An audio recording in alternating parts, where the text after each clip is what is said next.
What's up, YouTube?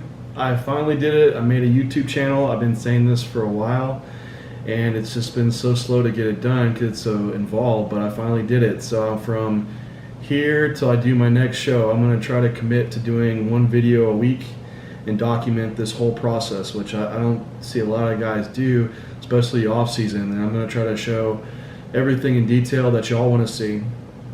So initially, right now, I'm just doing a 6-week mini cut in the off season, and I wanted to show that because I see a lot of guys, we just keep pushing calories in the off season and we don't sometimes body fat can keep accruing, so a mini cut could be necessary at that point. And if you have questions on it, let me know in the comment section on the what's, whys, how to start, when to do one. But for kind of some general things is you need to keep a certain level of body fat in the off season. And once it starts getting too high, you'll start noticing if you keep increasing calories, you'll just start putting on more body fat kind of exponentially opposed to when you're leaner. And some signs just in the gym that you might notice are decreased pump. You kind of see like a decrease in insulin sensitivity at that time. So increasing calories, they're not getting partitioned to muscle as efficiently. And so you might see that performance-wise in the gym. And then pictures. Pictures is the main thing to go by. So for all of us, it's going to be different what body fat level we're going to grow best at. Some guys can stay leaner and still do fine. Some guys need a little bit more body fat. So generally, you have to find that for you. But generally, if you're bodybuilding, you should see abs year-round in the off-season. So if that middle definition of your abdominal is starting to really fade away, and then also I would look at like your lower back area, love handle area. If you're wearing your posing trunks and you're starting to see those like fold overs when it's starting to like pour out over your posing suit, then body fat has gone too far. And it's time to pull back the reins and do like a mini cut before you start increasing calories again. So the times in the off season you might be doing this would be if you're doing extended off season for a long period of time. Eventually, if you're in a high calorie surplus, you're going to be slowly putting body fat on, and at some point you're going to get to a point where you need to pull back. Another point B is if you're in the off season, you just have a bad month or something, and you have more liberalized eating, your training might be off, and you put a little bit more fat on during that time. So those are kind of times when you would want to be doing it. So for me, I kind of had a rough month, and I did put a little bit more body fat on that month, just do a lot of things, and so it was time to implement a mini cut. So generally we started with about a 10% calorie reduction, and that's all we're doing for these mini cuts. So in the off season, I'm not trying to use fat burners, I'm not trying to use an excessive amount of cardio. I'm trying to get the most result from the least, and for a not that long period of time, so I get back to growing.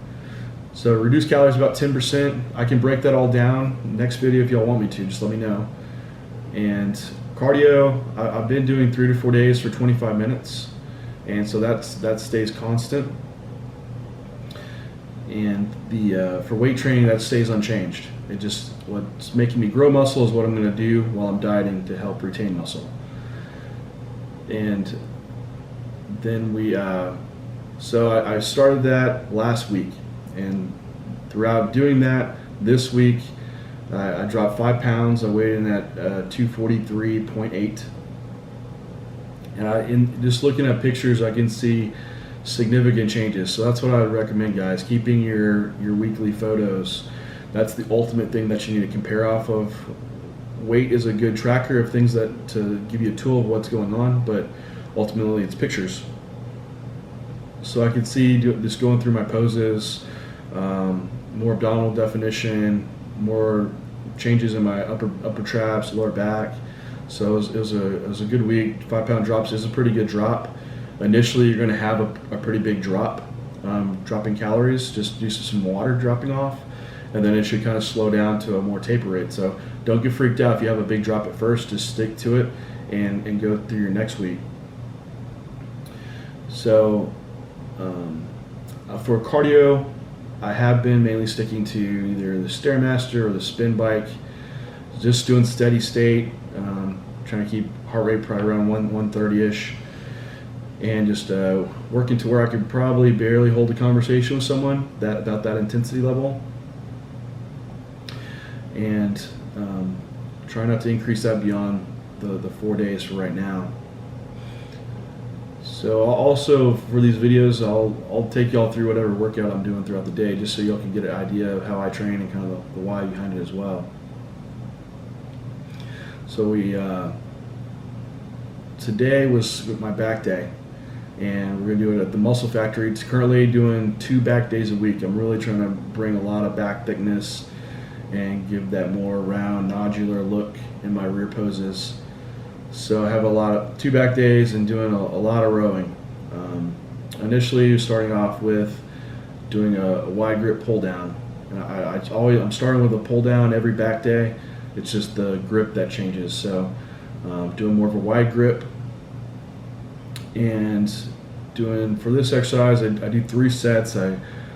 First set I work up to a really hard set of like 10 to 12 reps, just hit a failure point, and then I just stick with the same weight and do 2 more sets. So pretty simple. So if you really go all out on that first set, your reps should be dropping down with each subsequent set. And just form wise, just take notice on things like, not trying to have a lot of excessive upper body swing. There might be some, but you really want to try to keep the torso locked in place. You won't be slightly greater than 90 degrees back. And anything that with all these back movements to really get your lats to activate well is to limit body swing completely. Because if your lower back's doing the work, it's taking tension off your lats, and then you're just maybe finishing off with lats at the final part of the row. So stay really strict on these rows. Don't row it up too high towards your chin. You want to be trying to pull the bar down. It's like sternum level. You don't have to go that low depending on arm length, but that's kind of the target path of where you should. So the next movement I went on to was T-bar rows. I like doing T-bar rows because I can keep my chest resting on the pad, and so it can really prevent a lot of body swing. It also takes a lot of stress off your lower back, being able to have some type of brace for the upper body.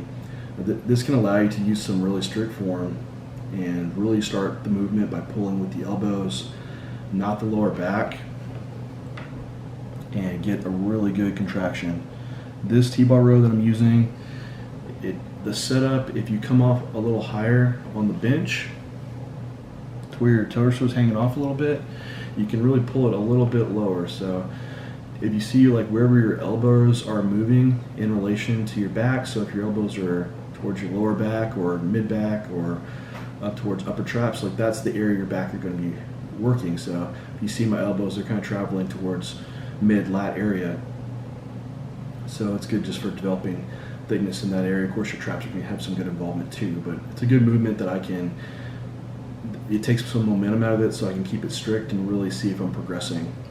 So I do this one, I just work up to a hard set of 8 to 10 reps, stick with the same weight, and just do 2 more sets with it. So using the same technique that I was using in my pull downs as far as how my sets are set up. For moving on from there, I went to do the hammer strength isolateral row, which it's another good movement you can brace your chest on, so you can take some of the momentum out of it. This movement, I like to set up the seat pretty high. I try not to keep if you look from like the side view, your elbow, your wrist above your elbow. If that's the case, you're bringing a lot of bicep in the movement, so that wrist and elbow should be at like 90 degrees and horizontal, parallel with the ground. And just trying to, I think in this movement, your elbows stay mid to upper back, and you can really see my traps getting a lot of squeeze in my rhomboids, since there is some upward shoulder rotation. So I'm just getting good stretch, going all the way down, all the way back, as far as your elbows can drive with. So I do the same thing on this one. I just work up to a heavy weight. That's maybe 10, 15 reps, and just stick with that for 2 more sets. So just been doing straight sets on this back day, lots of different rowing variations, and just trying to be consistent, slowly just increasing reps. And I mean, if you saw me earlier kind of writing my logbook, that's been so important since I've even started training, keeping a logbook, seeing if I'm really progressing and making improvements in strength. And when I've seen the most progress is when my weights are going up in the gym, and not just weight, but and of course that's with perspective to form as well, or even reps. So moving on, I went to doing rear delts. So I do back and rear delts on this day. And what I found to really isolate rear delts is having just doing a cable single arm, and with using both, using like a bilateral rows, not doing single arm, I tend to really bring a lot of trap into it and get it started with your traps. This way you can really focus and just concentrate on using that, just that one rear delt, and that's it. For the flies though, I mean, the idea is you want to keep your arm parallel to the ground, so you don't want your hand, elbow dropping below 90 degrees with the body. Where that elbow is traveling, it should be somewhat internally rotated. So in the video, you should see my elbow pointing like straight back. If your elbow starts dropping down, then you're going to be bringing more side delt into it. But keeping the cable going straight across the body and the elbow pointed straight back will really isolate the rear delt. And then I do a superset, so I go straight into. So once I reach failure on my fly, then I'll go right into just a cable face pull. And you see, like, I'm pulling, but there is this like external rotation, and you should really feel a hard contraction doing that in the rear delt. And I just take it to failure. It's really easy on this one to use a lot of body momentum, so try not to do that, and try to just pull with the rear delt. And if it helps, you can do a pause at the top of the movement to really make sure you're squeezing it. But the burn on these things are really intense, and I do think rear delts works well doing supersets or doing high rep work. I've seen good improvements doing it that way. So I'll do 3 sets here and just try to hit like a 10 to 15 reps and on the fly, and then I'll try to hit another 10, 15 on the face pull. So last exercise on back day, I love deadlift. I love doing rack pulls, coming from a powerlifting background. And my lower back had been bothering me for a while, and so I decided to start doing them at the end of my back day to get back into doing them.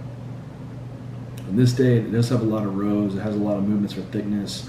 I think deadlifts, rack pulls are almost an essential movement for getting really good thickness. Look, if you look over all these stage pictures, you see those guys with big old thick lower back erectors. They have good deadlifts, and that's what they use to put that weight on, that size on. You can always see in their upper traps too. I mean, I think rack pulls are great because it really overloads the traps. So what I decided to just get back into doing was doing a muscle round, which is from Leo Costa's Titan training. So it's nothing new here, but it's essentially 6 sets of 4 reps, taking 15-second rest periods. And on the last set, you just get as many reps as possible. So the idea here is you're able to take a lighter weight, so it's not as much stress on the joints and everything. You're able to accumulate a lot of volume, right? Because 6 sets of 4, that's 24 reps, plus whatever else you can accomplish. And normally this is probably a weight that you can maybe do for a straight set of 15.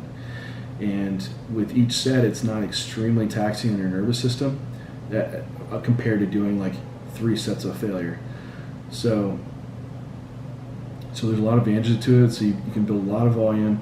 You still have a good indicator for progress that, the last set you're taking out as many reps as you can. Every time I come back to this movement, I just try to beat that number or beat the reps. So for where I'm setting up the bar, it's right across my knees. So I try not to pull from the bar being above my knees and going below my knees. I start bringing a lot more like hand glued and bring my lower back to I would say a not optimal position for what I would say for back day and safety for what I'm concerned for right now. And for pulling, you know, you can explode upwards, but I see guys like bouncing off the pins, and it's just using momentum to keep finishing off the movement. So to keep good tension, come down, at least let the bar rest a little bit, and then go for your next pull. For this muscle round, I worked with 455. I got all my 4 reps, my first 5 sets. Then on my last set, I did, I think it was 10 reps with 455. So this was a good improvement. So for next time, I know that I need to add some more weight in the bar and get that rep kind of closer down to the 4 rep area. So for instance, next time I'll probably try doing 495. That wrapped up my back day. Just want to give a big thanks to Roland at the Muscle Factory for giving me a great place to train. I'll post these workouts up on my Instagram @JohnJewett3. Follow along for more daily stuff. Also on animalpack.com, I'll be posting up my workouts as well under the forum in the journey section. So this is like the first installment for this mini cut. So remember guys, if y'all have questions on my training, what y'all want to see, leave it in the comment section. I'll make sure in these next videos that I'm addressing it and trying to give y'all more detail into everything. Also, if you're interested for coaching, contest prep, weight loss, fat loss, muscle gain, just programming, I am doing full-on coaching now, so you can email me at ironlinknutrition@yahoo.com if you're interested in that. And stay tuned, subscribe, and we'll get you some more videos coming.